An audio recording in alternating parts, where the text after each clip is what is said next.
ग्राम पंचायत बरखेड़ा नाथू में अवैध stone crusher ने ग्रामीणों का जीना मुश्किल कर दिया है। जहरीली धूल और शोर ने न केवल पर्यावरण को नुकसान पहुंचाया है, बल्कि ग्रामीणों के स्वास्थ्य पर गंभीर प्रभाव डाला। लेकिन सबसे बड़ा सवाल यह है कि प्रशासन क्यों मौन है, और इसके पीछे का नाम एक बार फिर वही है, राजेश शर्मा। देखिए हमारी यह विशेष रिपोर्ट। ये है ग्राम पंचायत बरखेड़ा नाथू का वो इलाका जहां अवैध रूप से संचालित यह स्टोन क्रशर ग्रामीणों के लिए बड़ा सिरदर्द बन चुका है। यहाँ के लोगों का कहना है कि दिन रात उड़ती धूल और शोर से उनका जीवन नरक बन गया है, और इस सबके पीछे है एक बड़ा नाम, राजेश शर्मा। बच्चों को सांस की बीमारी हो गई है, घर से बाहर निकलना मुश्किल हो गया है। प्रशासन से कई बार शिकायत की, लेकिन कोई सुनवाई नहीं हो रही है। ये सब रसूखदारों के संरक्षण में हो रहा है। हमारी आवाज कोई नहीं सुनता। ग्रामीणों का आरोप है कि इस अवैध क्रशर का संचालन पूर्व मुख्य सचिव इकबाल सिंह बेस के करीबी बिल्डर राजेश शर्मा कर रहे हैं। राजेश शर्मा वही व्यक्ति हैं जिनके ठिकानों पर हाल ही में आयकर विभाग ने छापे मारे थे। इन छापों में उनके पूर्व मुख्य सचिव से करीबी संबंधों के दस्तावेज भी सामने आए थे। यही नहीं, उनके प्रदेश के अन्य रसूखदारों से गहरे संबंधों का भी लगातार खुलासा हो रहा है। यह मामला इतना गंभीर हो चुका है कि इसे विधायक दिनेश गुर्जर ने विधानसभा में भी उठाया, लेकिन सरकार की ओर से कोई संतोषजनक जवाब नहीं दिया गया। ग्रामीणों का कहना है कि बड़े रसूखदारों की वजह से प्रशासन इस पूरे मामले पर चुप्पी साधे हुए है। यह क्रशर रसूखदारों के दबाव में चल रहा है। हमारी कोई सुनवाई नहीं हो रही है। हम चाहते हैं कि सरकार तुरंत कार्रवाई करे। हाँ, क्रशर का काम चल रहा है। ना तो कोई पंचायत में उसका टैक्स आता है। अब वो माइनिंग वाले लेते या नहीं लेते ये पता नहीं है।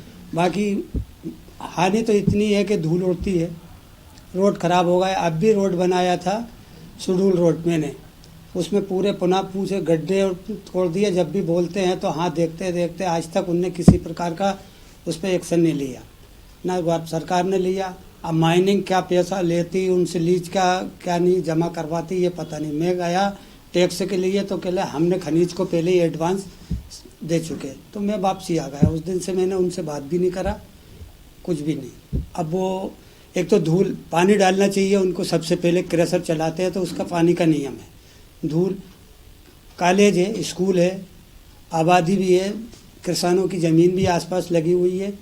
उसमें क्रशर वाले से आप बोलते हो, मैंने भी जाके एक दो मरतबा बताया लेकिन उन्होंने नहीं सुना, तो मैंने भी बंद कर दिया। मैंने आगे कानून कार्रवाई के लिए आगे बढ़ा दिया। अब क्या एक्शन लेती है सरकार, क्या करती है, ये सरकार के ऊपर निर्भर करता है। ग्रामीणों का गुस्सा लगातार बढ़ता जा रहा है। उनका कहना है कि अगर जल्द इस अवैध क्रशर पर कार्रवाई नहीं हुई तो वे बड़े स्तर पर आंदोलन करेंगे। जहाँ के बच्चे एवं सभी अपने व्यक्तिगत लोगों को परेशानी हो रही है, खासतौर छोटे बच्चों को सांस लेने में दिक्कत आती है, प्रदूषण ज़्यादा हो रहा है। इस कारण इस समय सर्दी का ज़्यादा प्रभाव पड़ रहा है क्रशर के कारण भी, और बच्चों को बीमारियों से बीमार ज़्यादा आ रहे हैं। क्रशर ध्यान से हटना चाहिए कायदे में ये है, और शिकायत बिल्कुल हम तो ऊपर तक जाएंगे माननीय। हम सड़क पर उतरेंगे, अब और बर्दाश्त नहीं करेंगे। सरकार और प्रशासन को हमारी आवाज सुननी ही पड़ेगी। क्रशरों के कारण ब्लास्टिंग हो रही है, उसमें मकानों में दरारें आ रही हैं। सबसे बड़ा प्रदूषण ये है। और जो घरों में प्रदूषण होता है वो अलग से, दीवारों में छा गई वो धुंध वो अलग से।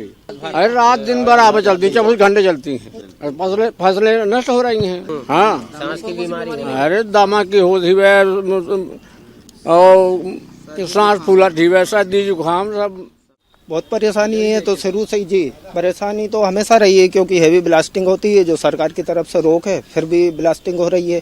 दूसरी बात प्रदूषण, जो पत्थर पिसता है उसके पूरा फसलों में जम जाता है, दिक्कत होती है, फसलें नहीं निकलती है ये सब। और इसके बाद ट्रक वाहन चलते हैं, क्योंकि गाँव में से भी ट्रक निकलते हैं, ये भी एक समस्या है। जहाँ बच्चों को दिक्कत है, बच्चे खेलते रहते हैं, ये सब समस्या है, इसलिए बंद तो होनी चाहिए। तो सवाल ये है कि क्या राजेश शर्मा जैसे रसूखदारों के सामने प्रशासन और सरकार हमेशा झुकती रहेगी? क्या ग्रामीणों की समस्या कभी सुनी जाएगी? यह देखना होगा कि सरकार इस मामले में क्या कदम उठाती है। ताजा तरीन खबरों के लिए आप हमारे YouTube चैनल अनमोल संदेश को सब्सक्राइब करें एवं शेयर करें। आप हमें Facebook, Instagram एवं Twitter में भी फॉलो कर सकते हैं।